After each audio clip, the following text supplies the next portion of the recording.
समंदर की ये लहरें किसी भी वक्त मौत की आहट बन सकती हैं। ठीक उसी तरह जैसे महाराष्ट्र के रायगढ़ में 14 छात्रों के लिए बनी। वो 14 मासूम छात्र जो कॉलेज की तरफ से पिकनिक मनाने के लिए समंदर किनारे पहुंचे थे, लेकिन इन लहरों ने उन्हें हमेशा हमेशा के लिए छीन लिया। आगे पत्थर है, पत्थर पे जाके टकराया तो फिर बाद में आदमी के बचने की कोई उम्मीद नहीं रही। पहले तो कोई गाड़ी नहीं थी, यहाँ पे टांगे वाले हैं हम लोग के, वो लोग एक टांगा करके सब तीनों बच्चों को दवाखाने में मतलब रोड से होते हुए लेके गए। 18 घंटे तक चले बचाव अभियान के बाद अब हमारे पास इन छात्रों की यादें हैं। बहुत से आंसू है और उससे भी ज्यादा सवाल। इन छात्रों की मौत का गुनहगार क्या सिर्फ ये समंदर है? क्या ये छात्र सिर्फ अपनी गलती की वजह से मारे गए? क्या जिला प्रशासन, राज्य सरकार की कोई गलती नहीं? क्या प्रशासन और सरकार हादसों के बाद सिर्फ बयानबाजी के लिए है? इन तस्वीरों को देखिए। दूर दूर तक फैला हुआ यहाँ का समंदर उतना गहरा नहीं लगता, ऐसे जैसे बहुत बड़े मैदान पर पानी पड़ा हो। फिर ऐसा क्या हुआ जो छात्रों के लिए उनकी पिकनिक मौत की पिकनिक बन गई? रायगढ़ के जिस मुरुड बीच पर यह हादसा हुआ, वहां पर IBN7 ने इन सवालों की पड़ताल की। जवाब आपको भी चौंकाएगा, आपको गुस्सा दिलाएगा, हमारे लापरवाह सिस्टम के प्रति, हमारे गैर जिम्मेदार प्रशासन के प्रति। देखिए, समंदर नहीं, सिस्टम ने मारा। नमस्कार, मैं हूं आकाश सोनी। खबरों में खास में आज बात महाराष्ट्र के रायगढ़ में हुए हादसे की। मुरुड बीच पर समुद्र में डूबने की वजह से 14 छात्रों की मौत हो गई। गलती छात्रों की थी, समंदर की थी या हमारे सिस्टम की, जिसकी वजह से हम इन्हें बचा नहीं पाए। सुरक्षा के बड़े बड़े दावों के बीच, पर्यटन बढ़ाने की कोशिशों के बीच सच्चाई यह है कि ना मुरुड बीच पर कोई लाइफ गार्ड था, ना ही कोई स्पीड बोट थी। सिर्फ एक चेतावनी का बोर्ड था और उसको लगाकर प्रशासन ने अपनी जिम्मेदारी पूरी कर ली। देखिए ग्राउंड जीरो से दिनेश मौर्य की खास रिपोर्ट।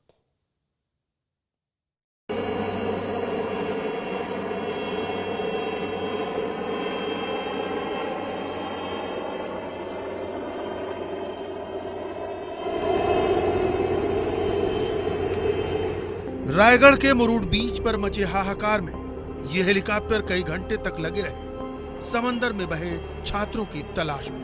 दूर कहीं भी कोई चीज नजर आती तो तुरंत ये उस तरफ उड़ान भर लेते कि शायद कोई छात्र बहकर वहां तक पहुंच गया हो।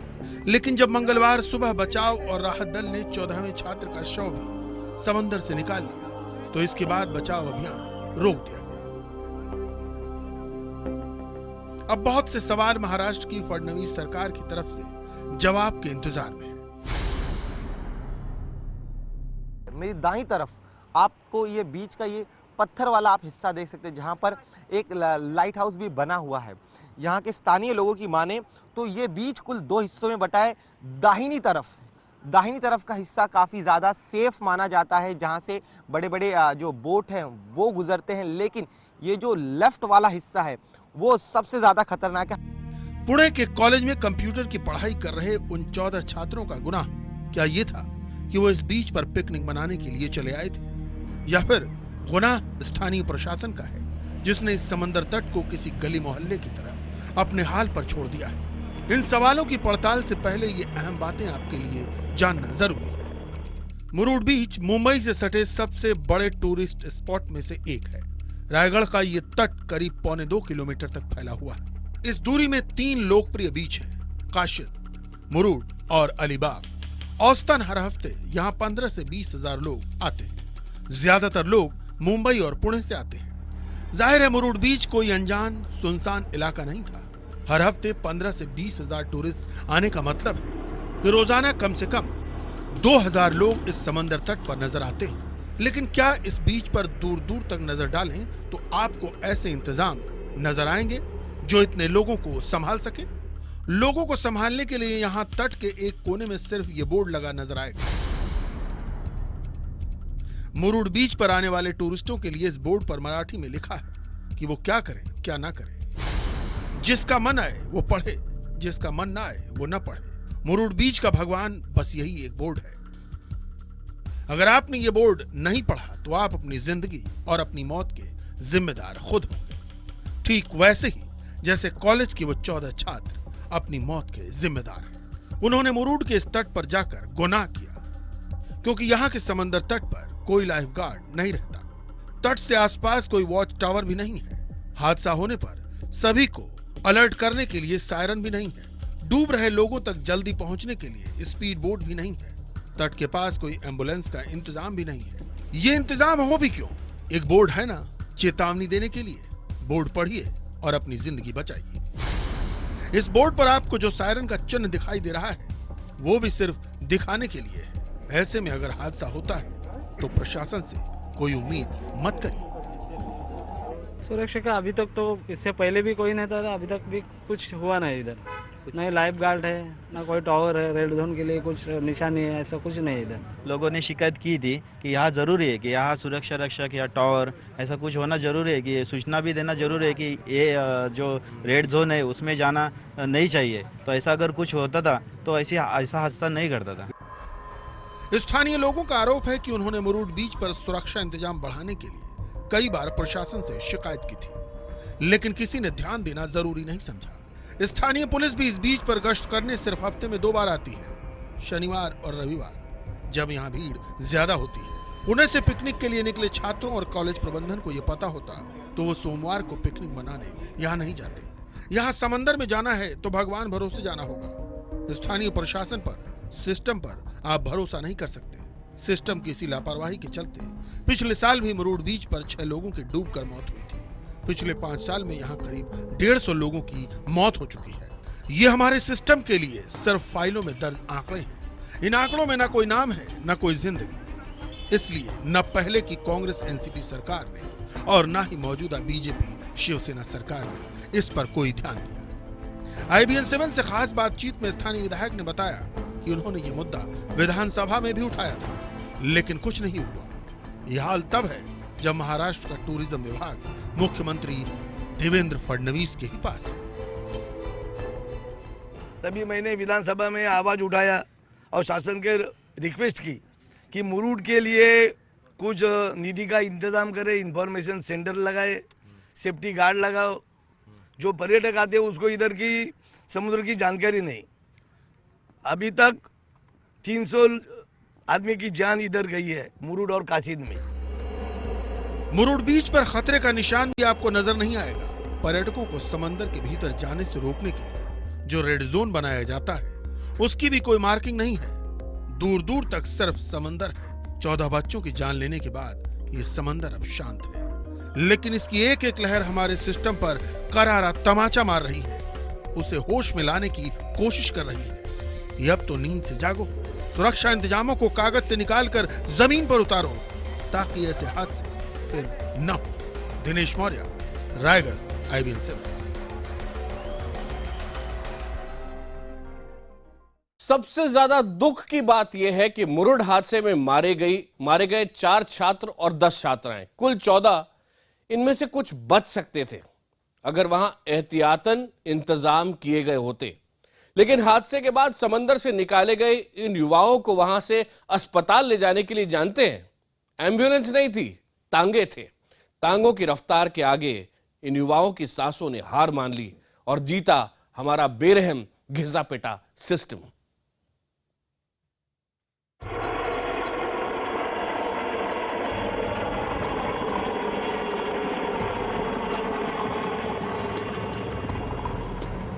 आसमान में उड़ते ये हेलीकॉप्टर न सही, अगर जमीन पर दिख रही ऐसी स्पीड बोट मुरुड के इस बीच पर रहती तो मुमकिन है कुछ छात्रों की जान बच जाती। सोमवार दोपहर को जब पुणे के कंप्यूटर कॉलेज के करीब 100 छात्र यहां पहुंचे तो उस वक्त यहां कुछ नहीं था। ये लहरें उनका इंतजार कर रही थी। मुरुड बीच पर ही छात्रों ने लंच किया और इसके बाद कुछ छात्र बस की तरफ चले गए और बाकी छात्रों ने समंदर की ओर जाने का फैसला किया। उस वक्त दोपहर के 3 बज रहे थे। छात्रों को इस बात की भी जानकारी नहीं थी कि थोड़ी ही देर में हाई टाइड आने वाली है। मुमकिन है बीच पर लगे इकलौते चेतावनी बोर्ड की तरफ भी उन्होंने नहीं देखा। इसी दौरान हाई टाइड आई और हाहाकार मच गया। वो वहाँ थे, वो पैर की ये जमीन वालू है ना, वो फिसल गई पैर से और ये धीरे धीरे बढ़ने लगे इस खड्डे के पास। तो इस गहरे खड्डे में फंसे और एक एक बाहर निकले। अच्छा, फंस गए। आप लोगों ने जब इन बच्चों को निकाला तो किस तरह से इन्हें अस्पताल पहुंचाया? टांगे मौजूद थी या फिर कोई गाड़ी थी? पहले तो कोई गाड़ी नहीं थी, यहाँ पे टांगे वाले हम लोग के, वो लोग एक टांगा करके सब तीनों बच्चों को दवाखाने में मतलब रोड से होते हुए लेके गए। बच्चों को डूबता देख आसपास के मछुआरों ने अपनी नाव हादसे की जगह की तरफ ले जानी शुरू की, लेकिन वो नाव से बहुत ज्यादा आगे नहीं जा पाए। इसकी वजह ये थी कि समंदर में जिस जगह यह हादसा हुआ वो पत्थरों से भरी थी। पत्थर होने की वजह से यहाँ भंवर बनते हैं। तेज लहर आने के बाद ज्यादातर छात्र भंवर में ही फंस गए। किसी तरह तैरकर जब मछुआरे यहाँ पहुंचे तो उन्हें भी छात्रों को निकालने में खासी मशक्कत करनी पड़ी। किसी तरह उन्होंने छात्रों को खींचकर बाहर निकालना शुरू किया, लेकिन तब तक बहुत देर हो चुकी थी। ये जो पूरा बेल्ट आपको दिखाई दे रहा है, करीब 1.25 किलोमीटर लंबा ये पूरा समुद्र किनारा है, जिसमें कुछ एक हिस्से सेफ है, लेकिन ये जो आपको पत्थरों वाला इलाका दिखाई दे रहा है, ये सबसे ज्यादा खतरनाक है।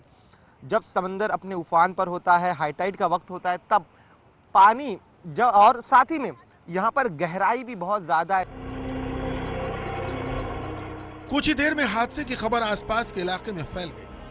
कोस्ट गार्ड के मुताबिक उन्हें शाम 4 बजे पहली बार हादसे की जानकारी मिली। इसके कुछ ही देर बाद राहत और बचाव का काम शुरू कर दिया गया। हेलीकॉप्टर आ गए, स्पीड बोट आ गई, प्रशासन जुट गया। लेकिन ये तस्वीरें देखिए, जब मछुआरों ने छात्रों को समंदर के भीतर से निकाला तो यहाँ क्या इंतजाम था। चश्मदीदों की माने तो जिन छात्रों की मौत हुई है, उनमें से ज्यादातर की समंदर से निकाले जाने के बाद सांसें चल रही थी, लेकिन उन्हें अस्पताल ले जाया गया टांगे पर। इस टूरिस्ट स्पॉट के कुछ और इंतजाम देखिए। मुरुड बीच के पास कोई बड़ा अस्पताल नहीं है। जो अस्पताल है वहां आईसीयू की सुविधा नहीं है। ऐसे में जो छात्र बच सकते थे वो भी नहीं बच पाए। स्थानीय लोगों के मुताबिक इस बात को लेकर भी बहुत देर तक भ्रम बना रहा कि कितने छात्र डूबे हैं और कितने सुरक्षित हैं। इस भ्रम, इस हादसे, इस हाहाकार के बीच मुख्यमंत्री अपनी संवेदना जता चुके हैं। मुआवजे का भी ऐलान हो चुका है और हमारा सिस्टम फिर अपनी राह पर बढ़ चला है। दिनेश मौर्य, रायगढ़, IBN 7।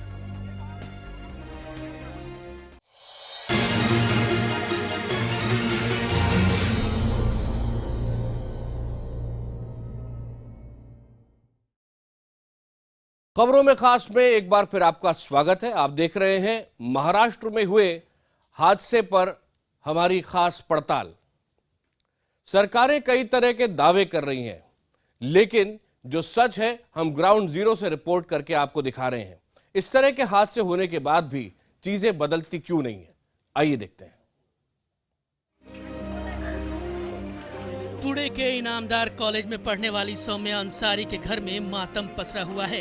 पेशे से ऑटो ड्राइवर पिता किसी तरह अपनी बेटी को पढ़ा रहे थे, लेकिन वो मुरुड में हादसे का शिकार हो गई। उन्हें अचानक छोड़कर चली गई। वहीं दूसरी तरफ इनामदार कॉलेज में सन्नाटा पसरा हुआ है। अपने 14 छात्रों की मौत के बाद यहाँ छुट्टी घोषित कर दी गई है। मैं पुणे के उसी कॉलेज में हूँ जहाँ पर हम देख सकते हैं कि बड़े पैमाने पर पुलिस प्रोटेक्शन है। आज कॉलेज को हॉलीडे भी डिक्लेयर किया गया है, इसलिए कॉलेज में भी एक सन्नाटा जो है वो हम यहाँ पर देख सकते हैं। हमारे देश का सिस्टम हादसों से कभी सबक नहीं लेता। रायगढ़ के मुरुड बीच पर हुआ यह हादसा पहला नहीं था। प्रशासन के रवैये के चलते आशंका है कि आखिरी भी नहीं होगा। इस आशंका की वजह देखिए। महाराष्ट्र देश का वो राज्य है जहां देश में सबसे ज्यादा डूबने से मौत होती है। साल 2014 में यहाँ 4,822 लोगों की मौत डूबने से हुई थी। ये हाल तब था जब 4 साल पहले महाराष्ट्र में ऐसे हादसों को रोकने के लिए सरकार ने एक अलर्ट जारी किया था। अलर्ट में राज्य के 6 समुद्र तटों को खतरनाक घोषित किया गया था। ये बीच हैं गणपति पुले, हरिहरेश्वर, मुरुड, तारकर्ली, अक्सा और जुहू। उस वक्त प्रशासन ने यह भी दावा किया था कि समंदर के तटों पर लोगों की सुरक्षा के लिए जरूरी उपकरण खरीदे जाएंगे, गोताखोरों की नियुक्ति होगी, वॉच टावर भी बनेंगे। ये दावा कम से कम मुरुड बीच पर तो झूठा साबित हुआ। मासूमों की मौत पर सिर्फ आंसू बहाने से ये हादसे रुकने वाले नहीं हैं। हादसे होते आ रहे हैं और शायद होते भी रहेंगे। जरूरत इस बात की है कि सरकार इन हादसों के लिए जिम्मेदार लोगों के खिलाफ न सिर्फ कड़ी कार्रवाई करे बल्कि ये भी आश्वस्त कराए कि भविष्य में ऐसे हादसे न हो, इसलिए प्रशासन की तरफ से ईमानदार कोशिश की जाएगी। कैमरामैन समीर के साथ दिनेश मौर्य, मुरुड, IBN 7। खबरों में खास में आज मेरे साथ इतना ही। IBN 7 पर खबरों का सिलसिला जारी है।